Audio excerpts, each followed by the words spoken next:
Karen appeared on my porch like a villain in a soap opera, except this one wore oversized sunglasses and wielded an HOA rulebook like a weapon. She didn't waste time with small talk.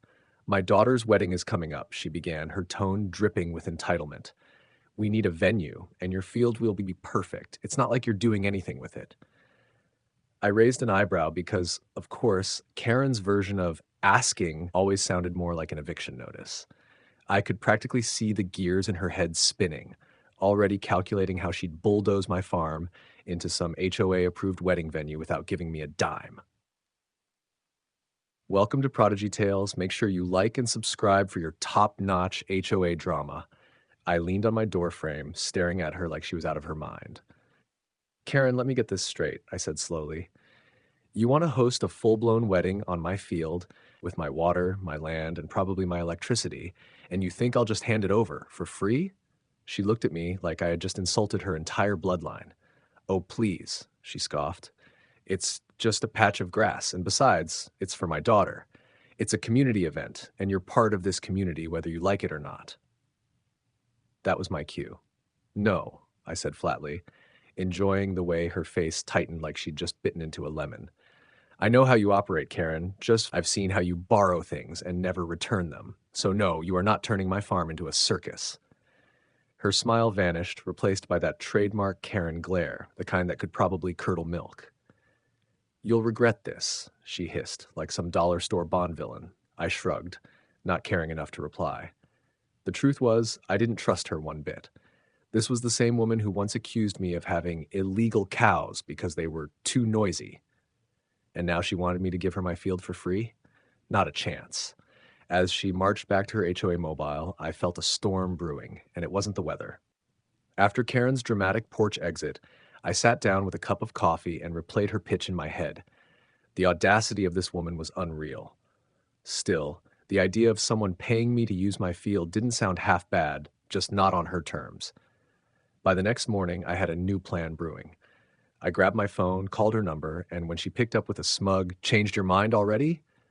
I almost hung up just to wipe that tone off her face. No, Karen, I haven't changed my mind, I said calmly. But if you want my field, there's a price. 15 grand up front. Cash or transfer. Consider it a damage deposit and cleaning fee. If your guests trash my property, that money will cover it. I could hear her inhale sharply, like she just swallowed a cactus. 15,000? Are you out of your mind? She screeched. It's just a wedding, not a rock concert. I chuckled. Yeah, and this is my farm, not some HOA clubhouse. Take it or leave it. Karen went silent for a moment, then snapped back like a coiled snake. I am not paying you a single dime. Do you know who I am? I'm the HOA president. I run this neighborhood. You're just some occupant with a rusty tractor and a bad attitude. Her voice dripped with that fake superiority she always used when she didn't get her way. Karen, I said, letting her name hang in the air like an insult, you can run your HOA all you want, but my land isn't under your dictatorship. If you want it, you pay. Otherwise, you can march your daughter down the HOA office hallway for all I care. Her reply was venomous. You'll see. I don't need your permission. I'll prove to you why people respect me and step aside when I walk through. Watch me. Then she slammed the call, leaving me with an odd mixture of annoyance and an amusement. I knew I had just kicked a hornet's nest.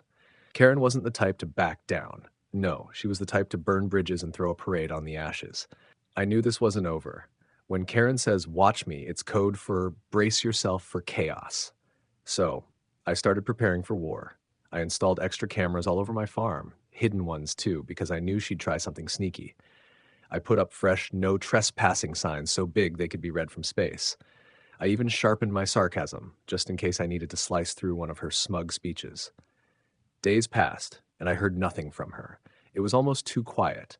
I kept expecting her to pop up again with some ridiculous new HOA rule like no dirt allowed on farms or all cows must wear bow ties. But nothing came. It was suspicious. Karen never stayed quiet for long unless she was plotting something nuclear. One Friday after a long day at work, I drove home, humming to myself, only to slam the brakes when I reached my property. My jaw nearly hit the steering wheel. Cars. Dozens of them, parked everywhere, lining the road across my driveway, even on the edge of my fence. I blinked, thinking I was hallucinating. But no, I wasn't losing my mind. I pulled in slowly, the air filled with music, laughter, and the faint smell of barbecue. It wasn't just a gathering, it was a full-blown wedding.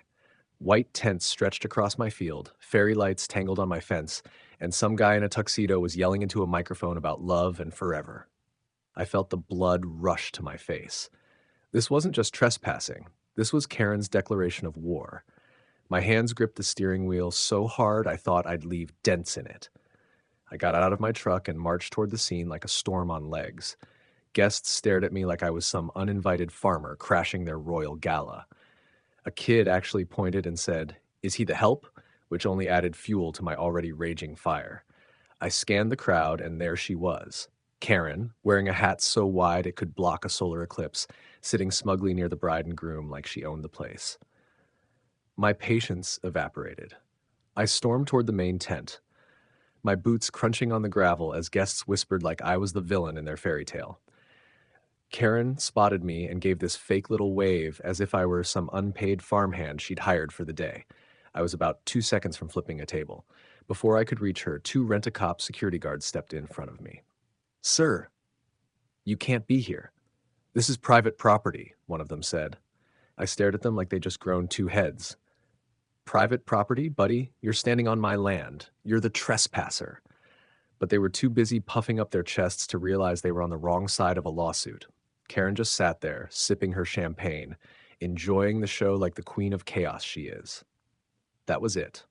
I walked off, leaving them confused. A couple of guests actually sighed in relief, thinking I'd back down. Oh, how wrong they were. I grabbed my farm's fire hose, dragged it across the grass, and flipped the valve. The first blast of water hit the dance floor like a hurricane. Guests screamed, heels got stuck in the mud, and Karen's hat flew off like a terrified UFO. The DJ tried to shield his speakers, but slipped and fell face first into the cake. The chaos was beautiful, but I wasn't done yet. I jogged to the kennel, unleashed my two dogs, Thor and Bandit, and pointed toward the wedding of the century. They bolted like furry missiles, barking and chasing guests who scattered like scared chickens.